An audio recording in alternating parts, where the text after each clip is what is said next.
Hey guys, welcome back to the channel Pooja Narang's physics classes. आज हम study करने वाले हैं क्वांटम मैकेनिक्स का एक टॉपिक जिसे बोलते हैं ऑपरेटर्स। ऑपरेटर्स में हम एक स्पेसिफिक ऑपरेटर भी स्टडी करेंगे, लीनियर ऑपरेटर। ठीक है, और ये जो लीनियर ऑपरेटर है इसके कुछ न्यूमेरिकल्स करेंगे एक्चुअली आज। तो बढ़ते हैं आज के टॉपिक की तरफ। सबसे पहले मैंने आपको एक बहुत बेसिक सी डेफिनेशन दी है, बहुत बेसिक सी इंफॉर्मेशन दी है, जिसका यूज़ आगे होना है, इसलिए मैंने आपको पहले बता दिया।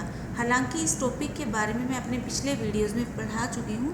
अगर आप चाहो तो अच्छे से उस वीडियो को देख के स्टडी करके फिर इस वीडियो को देख सकते हो, जिससे आपको देखने में मज़ा आएगा। तो according to Dirac, the state of a quantum mechanical system is represented by a ket vector that contains all the valuable information regarding the system। तो जो एक क्वांटम मैकेनिकल सिस्टम है उसकी स्टेट को रिप्रेजेंट कर सकते हैं एक कैट वेक्टर से। अब एक कैट वेक्टर क्या होता है? एक कैट वेक्टर एक वेव फंक्शन की तरह है। ओके, तो पहले मैं आपको थोड़ा सा वेव फंक्शन के बारे में बता दूं। वेव फंक्शन क्या होता है? ए मैथमेटिकल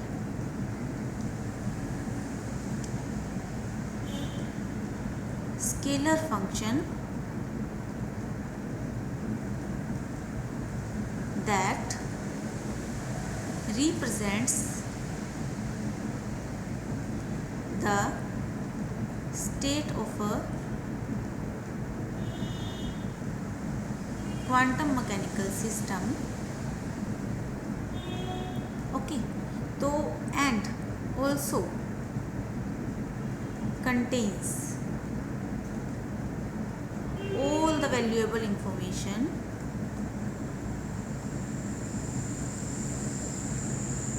regarding the system।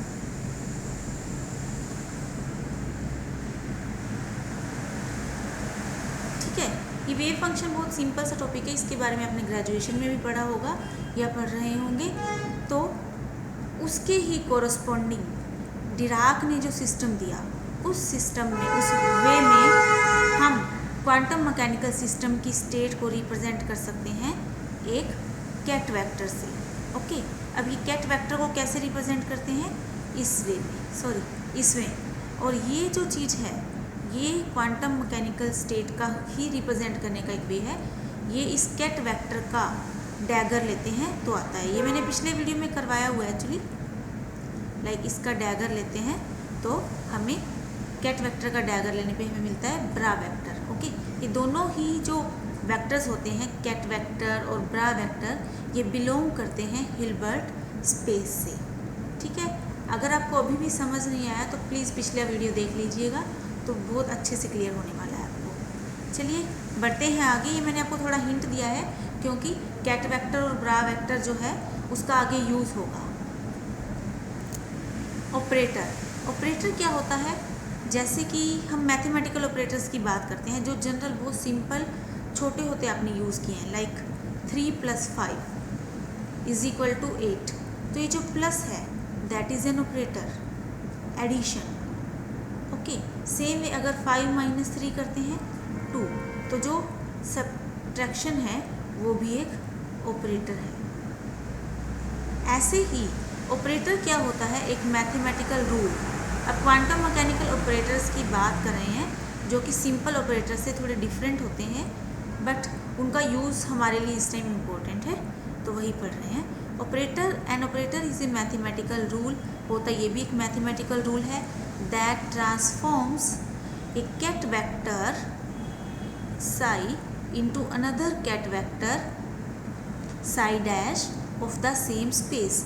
अब जो नया साई आएगा, मीन्स जो नया कैट वेक्टर आएगा वो भी सेम स्पेस से बिलोंग करता होगा। एंड सिमिलरली एक ब्रा वेक्टर को एक नए ब्रा वेक्टर में कन्वर्ट कर देता है, वो भी सेम स्पेस की। Okay, same vector space. चलिए आगे बढ़ते हैं। इसकी रिप्रेजेंटेशन को स्टडी करने की कोशिश करते हैं। कैसे? ए कैप यहाँ पे अप्लाई किया हुआ है एक कैट वेक्टर पे। ठीक है, तो इससे हमें एक नया कैट वेक्टर मिल रहा है that is Sai dash. Similarly ये ए कैप मैंने लगाया है यहाँ पे एक ब्रा वेक्टर पे, तो हमें एक न्यू ब्रा वेक्टर मिल रहा है, that is also Sai dash but it's a bra vector. ठीक है, तो अब हम बात करते हैं, जैसे मैंने ए कैप साई, अब इस चीज़ में कन्फ्यूज़न होती है बच्चों को, तो इसलिए मैंने लिखा है यहाँ पे ए कैप साई। जब हम ए कैप लगाते हैं इस तरफ, यानी ये जो हमारा ये साइन है इसके इस तरफ या फिर इस तरफ, तो ये मीनिंगलेस हो जाता है। जो ऑपरेटर है वो हमेशा वर्टिकल बार के साथ लगेगा। प्लीज़ रिमेंबर, इस वे में ये जो वर्टिकल बार हम लगा रहे हैं उसके साथ, इस वे में। ठीक है, आई होप ये चीज़ जो मैंने आपको बताई है क्लियर है और आप इसमें भी मिस्टेक नहीं करेंगे। एक और छोटी सी चीज़ बता देती हूँ कि जो सी होता है, कांस्टेंट की बात करते हैं किसी भी, तो वो कहीं भी लग सकता है, यहाँ भी और यहाँ भी। और अगर यहाँ बात करें तो ऐसे लिख सकते हैं सी ए कैप, या फिर लाइक ए कैप साई और सी, मीन्स वो ब्रैकेट नोटेशन के अंदर भी आ सकता है और बाहर भी आ सकता है। बढ़ते हैं आगे। आज का topic linear operator. An operator is said to be linear operator if it satisfies the following condition. Linear होने का क्या मीनिंग है कि वो उससे लीनियरली मल्टीप्लाई हो जाए, मीन्स कोई नया वेरिएबल फैक्टर ऐड ना करे, मीन्स पावर वाला। देखते हैं, इसको अच्छे से समझने की कोशिश करते हैं। जैसे कि किसी भी ऑपरेटर को हम लीनियर ऑपरेटर कब कहते हैं? ए कैप C1 F1x, ठीक है, और C2 F2x। इसकी बात करते हैं तो C1 A F1x plus C2 A cap F2x, means इस पूरी लीनियर कॉम्बिनेशन पे जब मैंने ए कैप ऑपरेटर अप्लाई किया, ठीक है, और उसी ए कैप को मैं इसके इंडिविजुअल ऑपरेटर्स पे अलग अलग अप्लाई करती हूँ, तो दोनों इक्वल आने चाहिए, लेफ्ट हैंड साइड और राइट हैंड साइड इक्वल आनी चाहिए। तो ऐसे ऑपरेटर को लीनियर ऑपरेटर कहते हैं। ये था फंक्शनल फॉर्म में, ओके। ये F1x और F2x मैंने फंक्शन फॉर्म में लिए हैं। अब क्या बात करते हैं ब्रा कैट की फॉर्म में। ए कैप, यहाँ मैंने कैट वेक्टर्स लिए हैं C1 5 1 प्लस C2 5 2। अब यहाँ पे भी सेम वही चीज़ है, मैंने एक लीनियर कॉम्बिनेशन पे अप्लाई किया और एक इंडिविजुअली अप्लाई किया, तो इससे क्या होना चाहिए, लेफ्ट हैंड साइड और राइट हैंड साइड इक्वल आनी चाहिए। Similarly for bra vectors, okay. तो कुछ एग्जांपल्स हैं लीनियर ऑपरेटर के, एक तो है आइडेंटिटी ऑपरेटर और एक है ये operator, product of ket vector and bra vector of same ket या फिर सेम फंक्शन ले लिया हमने, ठीक है। अब हम करने वाले हैं इसके कुछ numericals. Check whether the following operators are linear और नॉट। हमें यहाँ ये चेक करना है कि जो हमारा गिवन ऑपरेटर है वो लीनियर है या नहीं है, ठीक है। तो इसके लिए मैं साई एक्स लूँगी, एक फंक्शन, ठीक, जो कि एक लीनियर कॉम्बिनेशन की फॉर्म में लिख लूँगी उसको, ठीक है, 5 1x और 5 2x। मिनिमम मेंबर्स लिए हैं मैंने यहाँ पे, वो ज़्यादा भी हो सकते हैं, लाइक C3 5 3x भी हो सकता है, बट लीनियर प्रूव करना है तो मिनिमम 2 तो होने ही चाहिए। तो ईजीएस्ट वे में मैं आपको समझाने की कोशिश कर रही हूँ।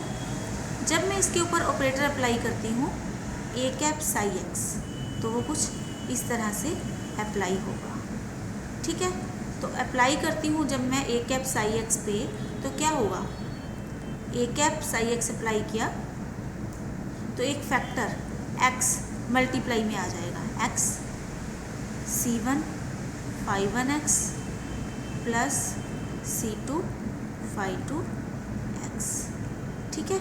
अब ये x सिंपली एक वेरिएबल है जो कि इससे सिंपल मल्टीप्लाई हो जाएगा, तो C1 x 5 1x plus C2 5 2x, sorry यहाँ पे एक x और आएगा, तो ये x 5 1x x 5 2x, क्या मैं इसको ऐसे लिख सकती हूँ, A cap 5 1x plus C2 A cap 5 2x, ठीक है। तो जो हमारी कंडीशन थी लीनियरिटी की वो ये है, ठीक है। अब इसको एक और छोटे सा सिंपल सा वे और भी है जिससे हम एक्सप्लेन कर सकते हैं। जैसे जो लीनियरिटी प्रूव करना था उसमें मैं डायरेक्ट लिख लूँ C1 A cap phi 1 x plus C2 A cap phi 2 x। Apply कर रही हूँ मैं इंडिविजुअली इनके ऊपर, ठीक है। C1 x phi 1 x plus C2 x phi 2 x, ठीक है।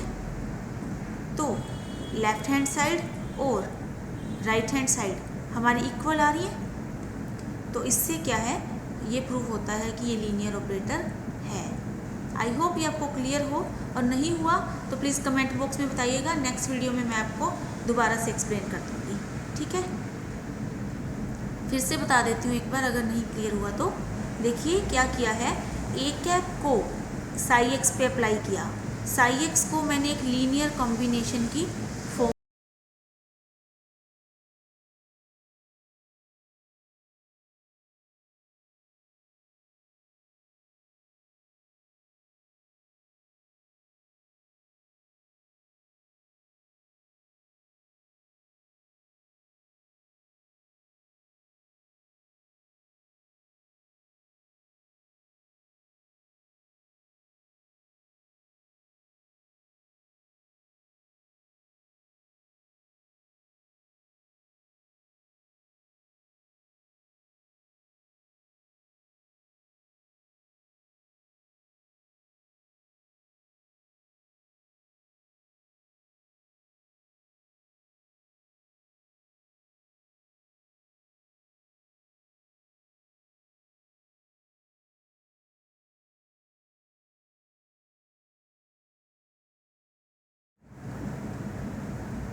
और फिर उसके बाद अप्लाई किया उस पूरे लीनियर कॉम्बिनेशन के ऊपर।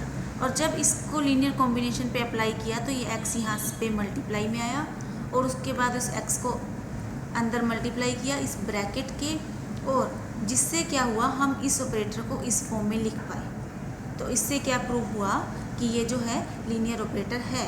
मीन्स अगर इन मेंबर्स पे, इन एलिमेंट्स पे अगर हम उसको इंडिविजुअली अप्लाई करें और उस पूरी लीनियर कॉम्बिनेशन पे अप्लाई करें तो रिज़ल्ट जो है वो सेम आना चाहिए, जिससे ये प्रूफ हो जाता है कि ये लीनियर ऑपरेटर है। नेक्स्ट एक और एग्जांपल कर रहे हैं, उसमें भी आपको बहुत अच्छे से क्लियर होने वाला है।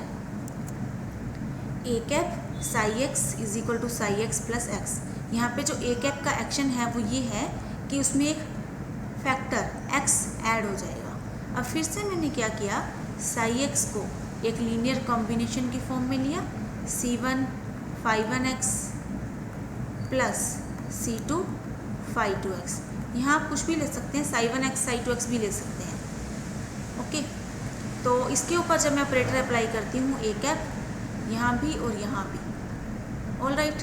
तो यहाँ पे क्या हुआ, C1 phi 1 x plus C2 phi 2 x।